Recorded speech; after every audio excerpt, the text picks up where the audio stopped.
কেনই বা সকালে উঠে তাড়াহুড়া করে বাজারে চলে গিয়েছিলাম? বাসায় কারা আসবে যাদের জন্য এত আয়োজন? আমার ব্যালকনি বাগানের জন্য শীতের কি কি ফুলের গাছ কিনলাম জানতে হলে আজকের ভিডিওটা দেখবেন। হ্যালো সবাইকে, কেমন আছেন সবাই? যদিও কাছে কিছু টাকা ছিল, তারপরেও কিছু টাকা উঠিয়ে নেওয়া হচ্ছিল, কারণ যেহেতু টুকটাক অনেক কিছু বাজার করা হবে, তাই একটু বেশি করেই টাকা সাথে রাখা দরকার। আর এই যে দেখুন, ঘুম থেকে উঠে আমার মুখটা কেমন ফোলা ফোলা লাগছে। শুক্রবার বা শনিবার যেহেতু সকালে রান্নার প্যারা থাকে না, তাই একটু দেরিতেই ঘুম থেকে ওঠা হয়। শুক্রবার বা শনিবার সকালে সাধারণত বাসায় ভারী কোনো খাবার খাওয়া হয় না। একেবারেই ঘুম থেকে উঠে হালকা চা বিস্কুট খেয়ে তারপরে দুপুরে রান্নার প্রস্তুতি হয়। বাহির থেকে হালকা একটু নাস্তা করে নিচ্ছিলাম। আমি সাধারণত একটা রুটি নেই, কিন্তু আজকে 2টা রুটি নেওয়া হয়েছিল, যদিও পুরাটা শেষ করতে পারিনি। এরপরে এই যে বাজার করতে যাওয়া রোডের সাইডে ফুল দেখতে পেল, আর সাথে সাথেই আমাকে বলল চলো তোমাকে ফুল কিনে দিই। আর আমার কাছে মনে হয় পৃথিবীর সব থেকে সুন্দর উপহার, তাই আমি ফুল পেলে ভীষণভাবে খুশি হয়ে যাই। সে আমার জন্য ফুল নিচ্ছিল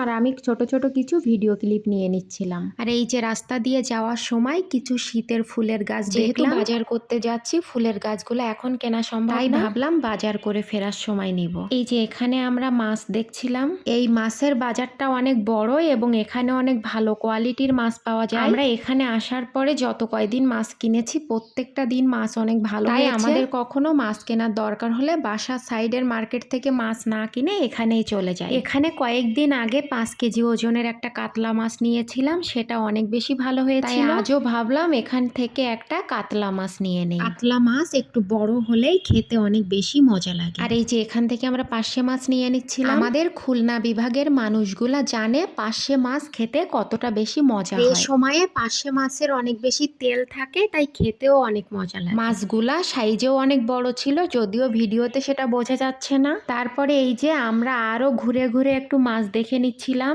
কারণ আমরা একটা কোরাল বা ভেটকি মাছ নিব। কোরাল বা ভেটকি বললাম কারণ অনেকেই ভেটকি নামটার সাথে পরিচিত না, কোরাল মাছ বললেই বেশি চিনবে, তাই কোরাল মাছই বললাম। আর এই যে এখানে চলে এসেছিলাম খাসির মাংস নেয়ার জন্য। এখান থেকে অনেকবার খাসির মাংস নেওয়া হয়েছে এবং মাংসটা অনেক ভালো হয়েছে। বাজার শেষ করে আমরা চলে যাচ্ছিলাম ফুলের গাছ কেনার জন্য। যেহেতু শীতের সব ফুল এখনো ওঠেনি, তাই কয়েকটা গাঁদা ফুল নিয়ে নিয়েছিলাম। পরবর্তীতে আরো ফুলের অনেক গাছ নেওয়া হবে। যারা আমার মতো বাগান প্রেমী আছে ওনারাই একমাত্র বুঝবে ফুলের গাছ কেনার আনন্দ। যে আপনারা যারা একের কথা অন্যের সাথে লাগান, তারা এটা না করে গাছ লাগান, তাতে অন্তত ভালো মন মানসিকতা তৈরি হবে। খুব হাসি লাগে জানেন, একের কথা অন্যের সাথে লাগানোর এত সময় আপনারা কোথা থেকে পান? এত ভালো লাগে আপনাদের এই বিনা পারিশ্রমিক এই কাজটা করতে? একবারও ভাবেন না এই কথাটা কোনো না কোনো ভাবেই তার কান অবধি পৌঁছে যাবে? যাই হোক, এসব নিয়ে কথা বলতে চাই না। আজকের মতো এই পর্যন্ত, দেখা হবে পরবর্তী ভিডিওতে। ততক্ষণ সবাই ভালো থাকবেন, আমার ছোট্ট পেজটার পাশে থাকবেন।